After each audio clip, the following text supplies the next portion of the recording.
Rolling on OTB with ADP. I'm MG, and I'm willing to put my finger down on this desk right now and say I don't think there's going to be two bigger field hockey fanatics at this desk this entire semester. That's pretty true. Yeah, that's true. We're probably one of the few in this room that can remember Charlotte DeVries when she was on this Syracuse team. She just retired from field hockey recently. Are you serious? Did you know that? Good times and tan lines. What can you say? Right, good times and tan lines. Well, Syracuse could echo those results because they were off to a scintillating 6-0 start to their season. The last time the Orange could say it was clicking like that was 2017. So that set up the start of ACC action against number 20 Wake Forest on Friday, who had claimed victory at Coyne Stadium just 2 times. One of those years was, you guessed it, 2017, when the Cuse came into the contest, you guessed it, 6-0. Conference clash in the air. You see Liz Stanga wearing a white shirt, sidelined for this contest. She's been the main stick stopper on APCs. We'll get into that just a little bit later, but Syracuse still had plenty of quality chances early. Bo Von Kempen, an early save by Ellie Todd, the veteran. But Syracuse's back line and Jesse Iceland, they held their own. So offense at a premium in the first half, but the second half was really when things started to heat up. On the Syracuse side, an APC chance at the end of the third, and they set up who else but Bo Von Kempen, her nation-leading 15th goal of the season, but you see it right there. Wake Forest just outplaying Syracuse in every facet of this game. So Wake Forest capitalized, and it was Mia Schoenbeck putting on a show. She capitalizes on the APC to start the fourth, and that brings us bonus hockey, a 1-1 game in 7-on-7 overtime, and it's the sophomore Lauren Story with the storybook finish and the game winner for Syracuse. Again, the Achilles heel for Syracuse once again has been APCs. The Orange were just 2 for 16 on corners against ranked opponents to start the season. I'm looking at that big number against Ohio State. You still managed to win that game, but again, Max, when conference play rolls around, you need to cash in on your chances, and that's where Syracuse really struggled in this game. And it was kind of the end-all, be-all, if you will, of this game. But still, for head coach Lynn Farquhar, she was honest about her team's performance. They didn't play its brand of field hockey. The good news, the Orange didn't have much time to dwell on this loss because just 2 days later, they hosted number 3 Virginia in the first top 5 matchup at Coyne since October 2016. The Cavaliers brought the second best defense in the nation, while Syracuse entered with the top-ranked offense. So something had to give, right? We were expecting a low-scoring game throughout. That's exactly what we got in this massive second game of conference play between Virginia and Syracuse. And it was the Orange who really controlled pace early in this ball game. Hattie Madden gets a good shot on cage, and Nilu Lempers turns it away to make the stop. But Syracuse, the final sequence of this first quarter on the APC, Danique Schrumann gets a shot off. It's tipped in by Patty Schrunk, her first goal in a Syracuse uniform this season to make it 1-0 Orange. And Syracuse dominated play in this first half. UVA didn't have a single shot or a penalty corner in the opening 30 minutes. So the Orange, they were going to cruise in the second half, right? Not so fast. UVA answers the bell on the APC. Deflections in front by Tawny King, and it's Frederic Vernoy, the former tennis player, played for 10 years, using that hand-eye coordination to her advantage to make it a 1-1 game. Final minute of the fourth quarter, obstruction called on Bo Von Kempen. That results in a penalty stroke for Mia Bello, who had the game winner last year in the regular season between these two teams. And Syracuse falls 2-1 to Virginia in heartbreaking fashion. And Sydney Chan breaks down that heartbreaker from the Hoos. Number 4 Syracuse field hockey controlled the pace and held number 3 Virginia without a single shot in the first half. But after the break, the script flipped. The Cavaliers came out aggressive and handed the Orange a disappointing 2-1 loss. SU head coach Lynn Farquhar minced no words about the momentum shift. Yeah, I think it's understanding there's a tempo shift in a game, and how do you control tempo shifts? Right? And what we're doing right now with our responses isn't good enough. And when you're going to have a very vertical, very fast team kind of going at your body, we have to do something different, and especially going into next weekend. So good on UVA for accelerating and kind of going very vertical through spaces incredibly fast. We have to be stronger with our defensive positioning, so we're earning the fouls opposed to 50-50 calls. SU put numbers on the board first, but Virginia came out of the half, scoring 1 in the third and sealing the deal with a stroke with just 1 minute left in play. Farquhar said the Orange had plenty of opportunities, but just couldn't finish. What do stats tell you though, right? It's finishing moment. So we can do it. We have it.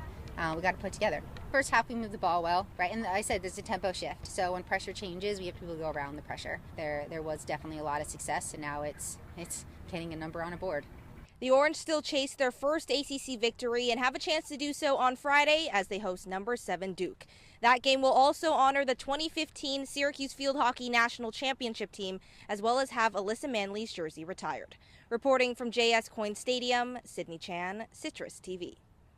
Thanks so much, Sydney. Just, Max, the difference in this game, I cannot emphasize enough. We saw two completely different Virginia teams in this game. Second half, we saw number 3 Virginia. The first half, I don't think anywhere close to receiving votes Virginia. Yeah, I hope Nilu Lempers, I hope she's getting a lot of praise from this UVA team, because there were no crooked numbers on that left side for the first half stats. And it was interesting to hear Mia Bello after the game. She mentioned that her team all around was playing around a 75% mark, really weren't giving their full effort that they could, and they kind of realized that coming out of the locker room. But around the corner on Comstock Avenue, Syracuse volleyball just had 2 chances to clean up its act before conference play was in full swing. The Orange saw their 6-match win streak stripped away last weekend, but maybe the Syracuse Invitational was the start of the championship DVD.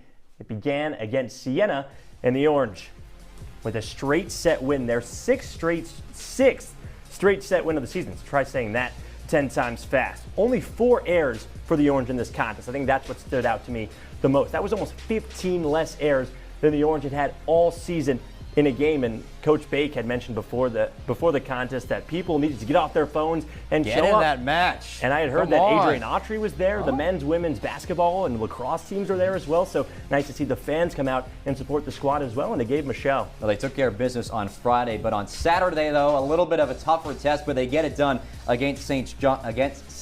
Skylar George, phenomenal in that game. Second time this season with double-digit kills. Syracuse also had 13 aces. That was the 4th most in a 5-game set in program history. And Ryan Croak emphasizes why this was the epitome of this team in this region.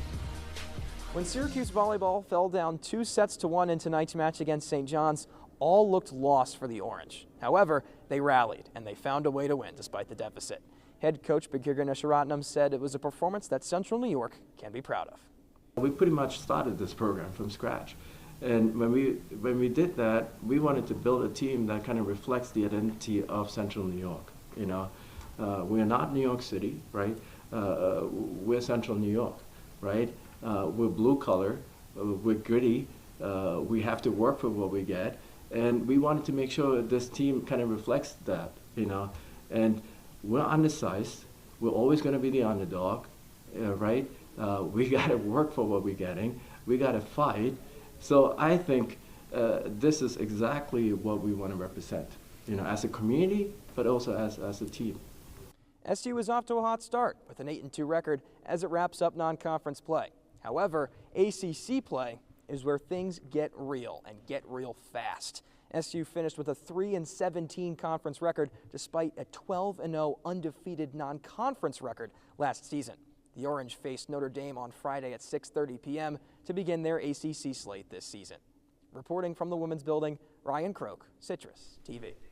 Ryan's a great guy, and he also has great coverage, but get ready to learn live tweeting, buddy. The Orange have 4 straight road games after they just won the Syracuse Invitational. But while Coach Bake and his bunch get set for what feels like a world tour ahead, on South Campus, Syracuse women's ice hockey starts its road to redemption this Thursday, following the best season under head coach Brittany Smith. Let's send things back to Andrew, who's standing by with our women's ice hockey beat reporter, Jared Valentin. That's right, Max. It's now Weiss beat reporter squared, if you will. Jared Valentin, Andrew Della Piana. So excited to talk about some puck. Let's talk some pucks. Let's start at 2025.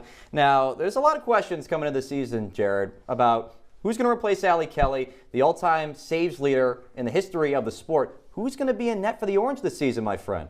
Well, Andrew, your guess is about as good as mine Oh, because Syracuse come doesn't have on. a clear answer right now. Head coach Brittany Smith was asked about it after the exhibition on Saturday. She said, quote, "It's very much open. I'm excited to see what we have in our goaltenders. It'll be a fun battle for them to see who takes that net." So that leads to the 3 goalies on the roster. You have Bella Gould, who was the primary backup last year, 7 games played, 38 saves. You also have Micah Paquin and Ava Drabick as well. Now, what's interesting about these 3, Andrew, in the exhibition on Saturday, Bella Gould didn't play. I said she was the primary backup. She didn't get any minutes in net. Those were split by Drabick and Paquin. So I'm excited to see who that goalie is going to be. I know you're excited as well. Absolutely. First game for women's ice hockey on Thursday. They take on the number 5 team in the country, though, in Minnesota Duluth, who had 5 graduated seniors last year make it, or I should say get drafted in the PWHL. So is this still a threat of a team with a new roster, if you will? Andrew, make no mistake about it. Minnesota Duluth is absolutely still a threat. Like you said, this is a brand new team, 13 newcomers, 8 freshmen, 5 transfers. But if you go to the WCHA as a whole, this is something that nearly every team in the conference is dealing with. 7 of the 8 teams have 9 or more newcomers. So it's a situation almost everyone has to go through in that conference. And going to UMD specifically, transfer impact has been no problem in these last few seasons. In 3 of the last 4 campaigns for UMD, it's been a transfer who has led or co-led the team in goals. Last year, it was Olivia Mobley, who came from Ohio State. She had 19 in that season. The 2 years prior, it was Reese Hunt, who came from Bemidji State. And Andrew, if you need more convincing, Sure. Minnesota Duluth is ranked number 5 in the USA Hockey poll right now, and they just swept Mercyhurst to open their season this past weekend. And as we know, they were the ones to eliminate Syracuse in the AHA semifinals last year. JV with a varsity performance. You can follow his coverage all season long. Jared Valentin _ things that going on Thursday for Brittany Smith and company. All right, coming up after one final break here on the bench. Performers and players of the week. It's my favorite time, Max's favorite time, coming up after this short break.